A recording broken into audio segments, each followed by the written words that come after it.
Today I'm going to be showing you how easy it is to create these wood signs for your home.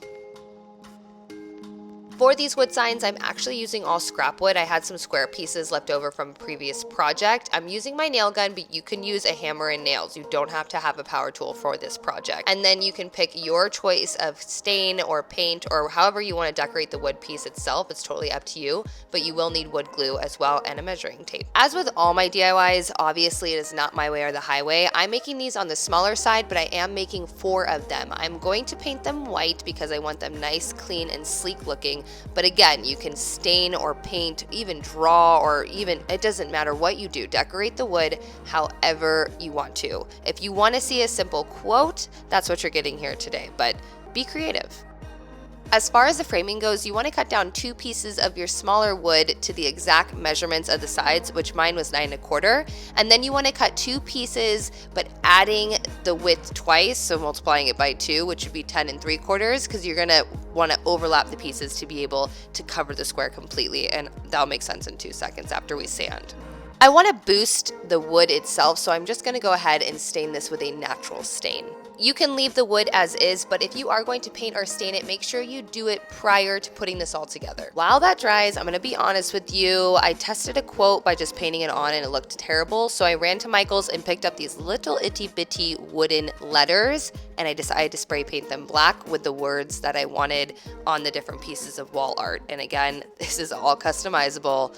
Not my way or the highway, but I'm gonna do things that are laundry related because it's going in the laundry room. Once those are dry, you wanna go ahead and just put them onto the wood wherever you like. I am going to do them in the bottom right hand corner, and I'm using my speed square to make sure my measurement stays the same on all my pieces. Before popping the letters on, I did paint the back with some wood glue, and that just ensures it to hold, obviously, but you can use E6000 if you want to as well. You'll see this theme throughout my whole YouTube. I like capital letters spaced further apart, but you can squish them together. You can make a whole quote on one piece. Again, keep your mind open when you're approaching this DIY. This looks rad as it is, but it's going to be hung up on a white wall, and I want to make sure it's not just lost in the wall. That is why I am going to frame it with the wood that we cut down earlier. I'm going to trim it with wood glue where the wood connects. I'm also resting it on its side and leaving the excess peeking above the piece so it looks like it's kind of resting in, and I'm going to tack in the pieces with my nail gun. You can also do this with a hammer and nails. I nailed in the longer pieces last because you want to be able to connect the pieces of wood on the corners to make sure it's fully supported.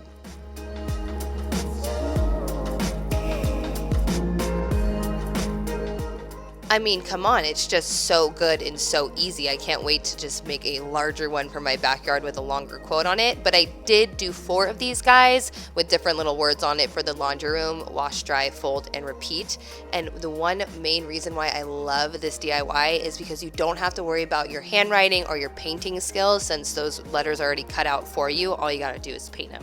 And there you guys have it. Super short and sweet today, but one of my favorite DIYs that I've made on the channel, to be completely honest, and I only had to buy the little letters, which were $3. So I made all 4 of these for $3, and I have way more wood and letters left over. I'm gonna go crazy right now. Sorry I can't show you guys these hung up in my laundry room. That is going to be coming out in August on my channel, but if you want behind the scenes looks and sneak peeks, head over to my Instagram because I am posting it there. I hope you guys enjoyed my take on a DIY wood sign. I've done a couple of these on my channel, so I'll link it here for you, but I'll catch you Sunday with another DIY.